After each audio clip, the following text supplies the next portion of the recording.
Welcome to Hemp Foundation Talks, where we listen to the heartbeats of the hemp industry and learn the celebrations, challenges, and discoveries from hemp leaders and advocates from around the world.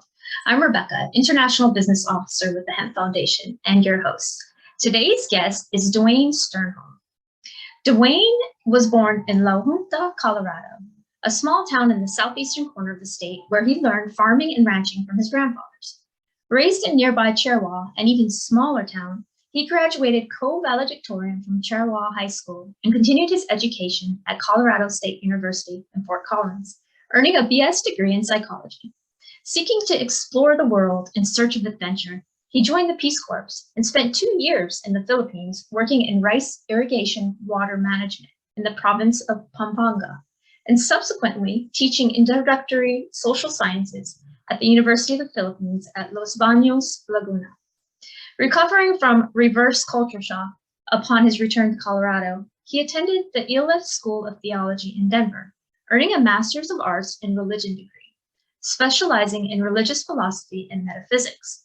Soon after graduation from ELF, he was fortunate to attend a live speech by the renowned world citizen and inventor, R. Buckmaster Fuller, who inspired him on his current 35-year mission of changing the prevalent mindset of humanity from competition to cooperation and collaboration in order to co-create the greatest and highest good for all Earth citizens. To that end, he founded the unprecedented member organization, the United Earth Ecclesia. To support and further his mission, he has worked in a number of hospitality and service-oriented positions, accumulating in his last position as production administrator at the nationwide nonprofit Learning Alley, formerly recording for the blind and dyslexic. He has published 2 books and launched United Earth Ecclesia website, dedicated to the co-creation of the greatest and highest good for all Earth citizens. Returning to La Junta after a 40-year absence to be closer to relatives and out of the big city, Duane saw a need for agricultural hemp processing facilities in the Arkansas Valley and beyond for the rapidly expanding hemp industry in Colorado. He responded to the find a need and fill it adage, and as a result, he and his co-founder have established the Colorado Hemp Processing Cooperative to fill that need and further the mission of cooperation, not competition.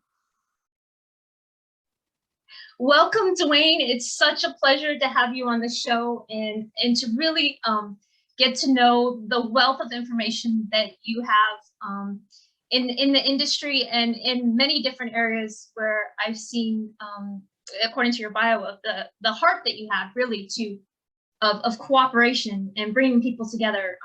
That to me is very noble. And so I'm so happy to have you on the show. And please, let's start off with just sharing a little bit more on your journey and how you got into where you are right now. Well, it's a long journey. As you can see, I'm not a youngster anymore. And I grew up in a very small town in southeastern Colorado. I had 10 people in my graduating class, and I started first grade with 5 of the same people. And I had the same 4th grade teacher my dad had. So wow. That's a small town. And of course, by the time I got out of high school, I couldn't wait to get out of there. You know, you felt like you're missing what's going on in the world. So I went to college at Colorado State University, and I didn't know what I wanted to be when I grew up. So I figured, well, I'm going to be working with people, so I might as well get a degree in psychology. So that's what I did. And then I started working after that, and I had a lust for seeing the rest of the world. I was working in an office where people had been working in that office for 40 years. And I said, well, I don't want to be here for 40 years and never go see things. So I got a wild hair one day and went down to the local Peace Corps office in Denver and joined the Peace Corps. And it took about 7-8 months before I finally got assigned to the Philippines. And then I went to the Philippines and I worked in Rice Irrigation Water Management for about a year. I had about 80,000 acres, 40,000 hectares, where they were, because they have rainy season, dry season over there. The only thing I didn't know was I had never worked with rice, but I knew all about irrigation. And they they had funded, the government had funded these projects to draw water out of the rivers during the dry season. So, and if they used the right strains of rice, they could get 3 crops a year instead of just 1. And so it basically tripled their income. But they never had to pay for their water in terms of the irrigation and the pump and the electricity and the ditch maintenance and all that. So that's what I taught them. And so, you know, it just tripled their incomes. And then I got done, I pretty much taught them everything that I knew. So I went to my program manager and he says, well, you can either go home or you can go find another job. So we had, in some of our training, we had been at the University of the Philippines at Los Baños, and they have the International Rice Research Institute there. And when we were there during training, I'd met this professor there, and he had spent a lot of time in the United States. And so I called him up and said, hey, I'm looking for a job, because I kind of wanted to be a teacher when I joined the Peace Corps. He says, well, let me check. So he checked with the dean of the social sciences department, and he calls me back and he says, she wants to interview you right now. And I just had jeans and a tank top on, and I didn't have any other clothes. And I said, well, you know, I'm not really dressed for an interview. And he goes, she wants to talk to you right now. So I go meet her, and she was a Filipina, but she had gone to school at Radcliffe. And so then she sees me here, this white boy in cut off jeans and a tank top. And she asked me what I'd been doing. I said, well, I was been in Pampanga, you know, with doing irrigation there. And she goes, oh, I'm from Pampanga. So I started talking to her in her native dialect, Kapampangan. And she just blew her away. And she goes, you got the job. So I taught introductory social sciences there. And then I came back and I went to graduate school at the Isle of School of Theology, just because, again, I still didn't know what I wanted to do when I grew up. But being from the small town I was from, you didn't really get a lot of depth in terms of your theological education. It was pretty cut and dry. We had 3 churches. We had a Methodist church, a Mennonite church, and a Catholic church. And, you know, I just wanted to expand my horizons in terms of metaphysics and that kind of stuff. So I went to the Isle of School of Theology and got a Master of Arts in Religion degree in religious philosophy and metaphysics. And then I became a bartender. You hear a lot of theological language in a bar, you know. But I just kind of like get in touch with the spirits. Yeah, lots of spirits. And that got me into the hotel business. I was a hotel executive for a number of years, and my last position was I was the director of sales and marketing at the Concord Hilton in Concord, California. But that business is tough, and they kind of burn you out and then let you go, and they hire somebody else cheaper, and that's kind of the nature of the business. But so after that, I moved back to Colorado and did several different things. But then I got to I was the last 15 years of my career, I was working for a nonprofit called, well, their original name was Recording for the Blind and Dyslexic. They're now called Learning Ally, and we used volunteers to make audio books out of textbooks. So and that's for people that had learning disabilities, whether it be print or whatever. And I really liked that job, but they got more corporate, and I was getting ready to retire in a sense. And my wife and I, we were living in the Denver area, and we got tired of the big city. And so we decided to move back to where I grew up, because my mom's still here. She's 91 years old. She's lived in this county her whole life. Wow. And her husband was starting to show some signs of Alzheimer's. So I thought we should come down and help her. Mhm. And unfortunately, he did have to be put in a facility a couple of years ago. And then unfortunately, he passed away last December. But my mom's doing really well.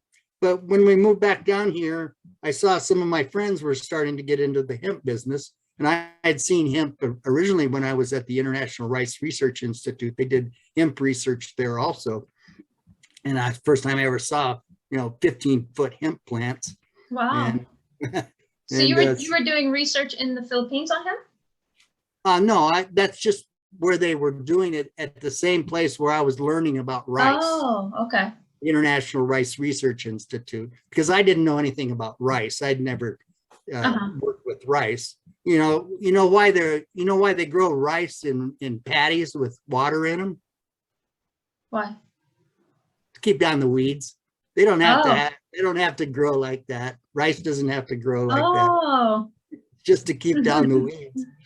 Interesting. But anyway, so my friends were getting into it, and when I was growing up in the little town of Cheraw, we had a turkey processing cooperative there, and they had a plant there where they bring all the turkeys in, and they'd kill them and take the feathers off and everything, and then freeze them. One of my first jobs I ever got paid for was loading semi trucks with frozen turkeys. But at that time, I saw what the power of a cooperative could do. Mm-hmm. I mean, the little town was thriving. All the storefronts were full. Everybody was driving nice cars, and everybody seemed to be doing really well. And it was like almost true trickle down economics. Everybody was sharing the wealth. Mm-hmm. And so I saw that power, and I said, well, we need to do the same thing for hemp, because my friends were saying, well, there's no place to process the hemp. Uh-huh. So I said, well, we need to start a cooperative. And so I did some research and found out that there's newer types of cooperatives, the latest one being called the Limited Cooperative Association, which allows for not only the traditional patron members, the people doing the work, Mm-hmm. but it also allows for investor members. And the way we have it structured, according to statute, well, a lot of people don't know about cooperatives. Cooperatives are different than corporations, of course, and they're different in a couple of different ways. One, cooperatives don't generate profit, but they do generate excess revenues. And once a year, those excess revenues are distributed back to the shareholders. And so it's sharing the profit, so to speak, with the people that are doing the work, not the venture capitalists, not the bankers, not the government. It says sharing it with the people doing the work. And so that's one protection. And unlike, well, the shares, the statutes say that when they do excess revenue distributions, a minimum of 50% of those revenues have to go to the patron members, the people doing the work. So Mm-hmm. that guarantees they're going to get rewarded for their efforts. Mm-hmm. And we'll be doing contracts with the growers. We'll give them one contract for the seed and flour, and we'll give them another contract for the stocks. And then as a shareholder, they'll get a third check as excess revenue distributions. So they'll be able to make 3 checks off of one plant. Awesome. Yeah, and so that's unprecedented. And then unlike a corporation where you're allowed the number of votes by how many shares you have, in a cooperative, it doesn't matter how many shares that you have, every shareholder gets 1 vote.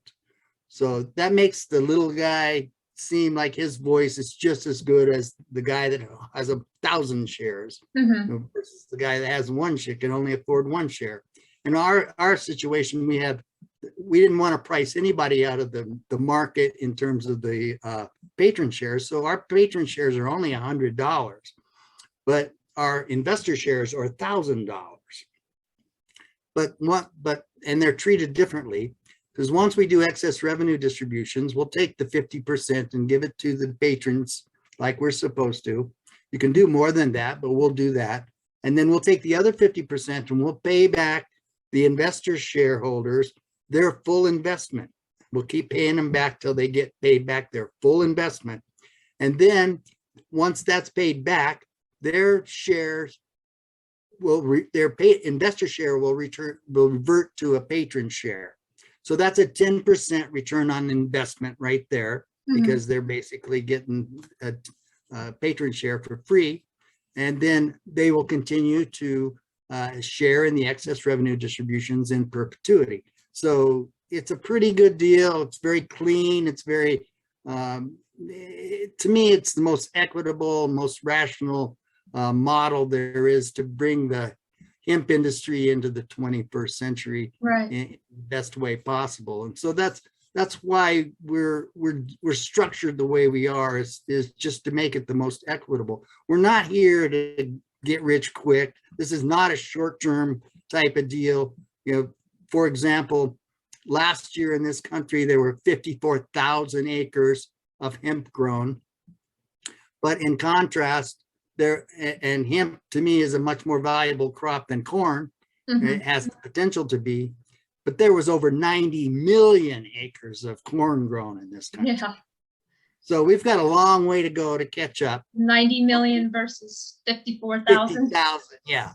So we're just in the seminal side of this whole industry, but we only get one shot to do it right, and to basically make sure that everybody is being treated fairly. Because look at the corn industry; it's all GMO. They're basically the farmers are dictated what they can, what seed they can use, and what chemicals they have to put on the ground. And the GMO chemicals are just killing the microbiome under the ground, so it's not sustainable. Right. So we want to make the hemp industry totally sustainable. And so one other part of that, in fact, the first phase of our plan is right now in Colorado, we have both the CBD industry that's very strong, and we also have the medical and recreational cannabis industry. Now, all three of those industries only use the flower of the plant. The rest of the plant is going to waste. Right. But those plants are grown in such a way that they're not really suitable for decortication, which is where you get the fiber for textiles and other things. But what you can do with that is you can take it and run it through a biochar oven and turn it into biochar. And I know that you know a little bit about biochar, but biochar has the capability of remediating soil that's been damaged by the GMO chemicals. It also has it's a very effective medium for water filtration, especially if it's oxidatively modified. Like we have radon in our water down here where I live, and if you oxidatively modify it, you can actually pull out some of those nucleotides like radon from the water. Nice. And then also it can be used as a building material. I see the future of the hemp industry is going to be huge in the building industry, because you can do hempcrete, you can do hemp geopolymers, you can do hemp wood. You can basically build a whole house without chopping down a tree. Right. And it can do all of that. So that's kind of how we got here. I know I probably talked. So what are the next steps as far as gathering the cooperative together and in your area, and what does that look like as far as the farmers? Yeah, well, we have a board and everything, and our board, we just instituted our new board. The last 2 years we've been kind of ineffective because of COVID and all of that stuff. It's just haven't been able to do much, but we've got a new board, and they're very adamant about working forward. Right now we're just in the fundraising stage. The first phase what we want to do is we want to get a portable biochar oven, and we've got tons and tons and tons of this biomass from the CBD industry and the medical and marijuana industry, cannabis industry, all over the state. And people don't want to throw it away. They know it has some value, but they don't know what to do with it. Right. And it's so you can chop it up and turn it into biochar. And we also have a big cattle industry here in Colorado. And we have a lot of what's called feedlots. I don't know if you're familiar with what that is, but it's where they finish cattle before they go to the final market and then fatten them up, so to speak. But you can take the biochar and you can actually feed a little bit of it to the cattle. And even though it's not technically okayed by the US government as a feed supplement, it's only carbon, so it's they would lose that court deal. But anyway, you take the biochar, you feed a little bit to them, and then you take it and you spread it all over the ground in the feedlot, and you just leave it there, and what you feed to them goes through their digestive system and picks up microbiome, and then of course it gets mixed with the manure and everything on the ground, and you leave it there for a while, and then you go collect it all, and you've got the perfect natural fertilizer. Because what happens with the biochar is that the microbiome in the soil don't eat it, they live in it. It's like a condo for microbiome. Plus it absorbs water, so most of the microbiome's aquatic, so they love that. And plus it's absorbent, so it holds down the smell for the odors from the cattle. Because I don't know if you've probably never been to a feedlot, but they smell like literally like shit, you know. And so it holds down the dust, holds down the odor, and then you gather it all together, and it's the perfect natural fertilizer because you've got the microbiome, you've got the short-term carbon, which is the manure, and you've got the long-term carbon, which is the biochar. And then you can put all of that back on the soil. And then they first discovered that biochar back down in the Amazon, and it's been down there for 3,000 years. So, you know, once you put it on the ground, it's going to help the ground for years and eons to come. So, but that's what we want to do. The first phase is get the portable biochar oven, go around and clean up all this biomass from those other industries.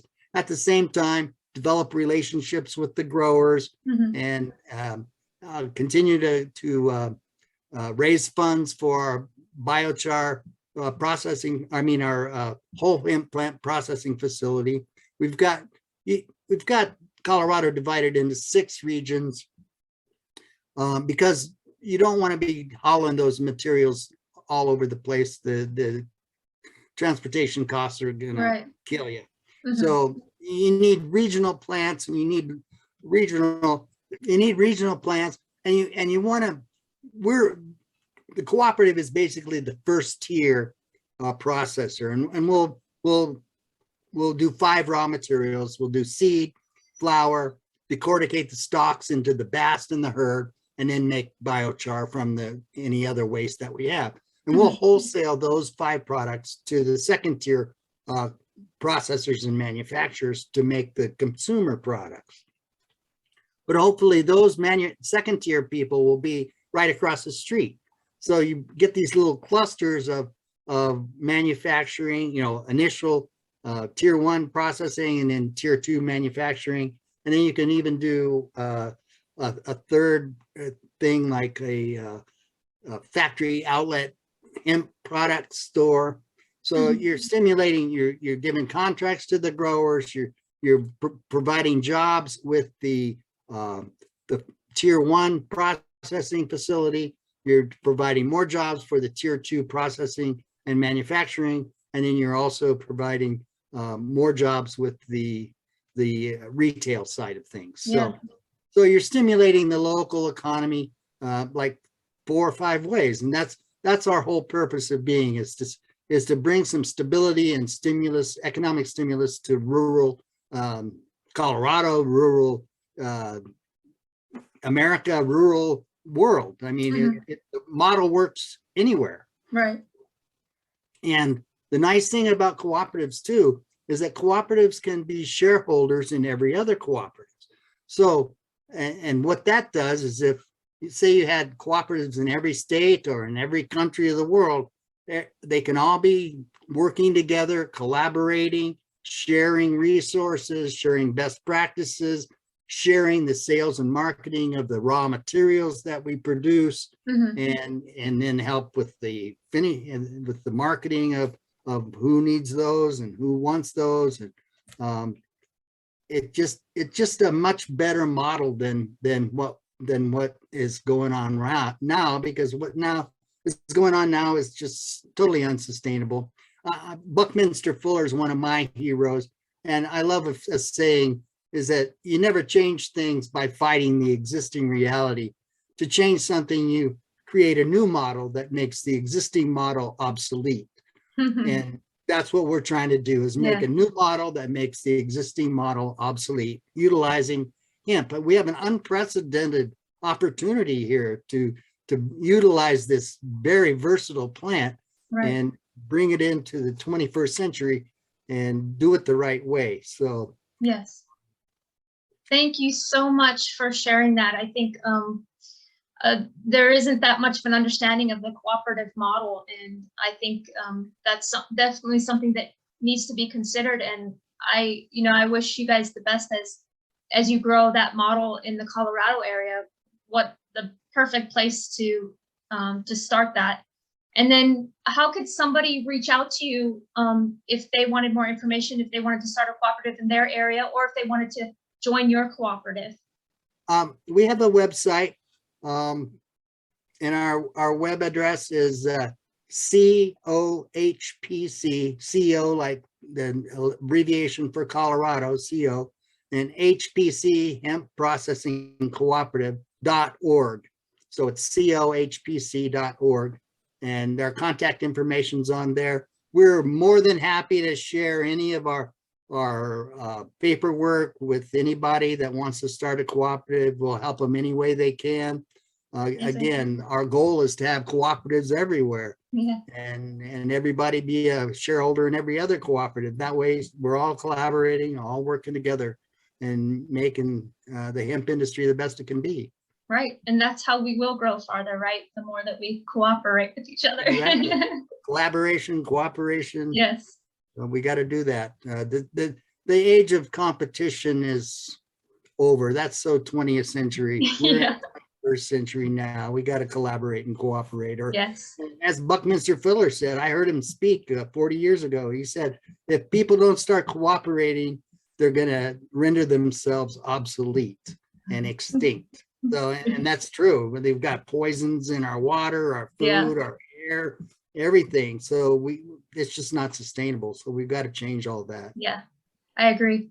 Thank you so much, Duane. Thank you for the work that you're doing to pull people together, for a bigger cause, and to change systems and to do things, utilize this plant to do better with it and to help the farmers. I really appreciate that work. And I look forward to keeping in touch and seeing, and maybe we can have you back on the show another time as things progress as well. Okay, I thank you for the opportunity to be on this program. Thank you, Duane. Thank you for listening to Hemp Foundation Talks. Hemp Foundation is a nonprofit social enterprise on a mission to provide solutions for our current ecological crisis. Hemp Foundation and their brand Uki has created a value chain from village farms to the marketplace, utilizing the many benefits of hemp to overcome deforestation, fight plastic pollution, and support regenerative practices to heal our earth. The foundation supports over 250 small village farmers in the Indian Himalayan region. In addition, they employ widows and women in the production of over 500 hemp products for the marketplace, from clothing to food to hemp bags, a large range of textiles, embroidered fabrics, home goods, and even hemp bioplastic. To learn more, visit hempfoundation.net.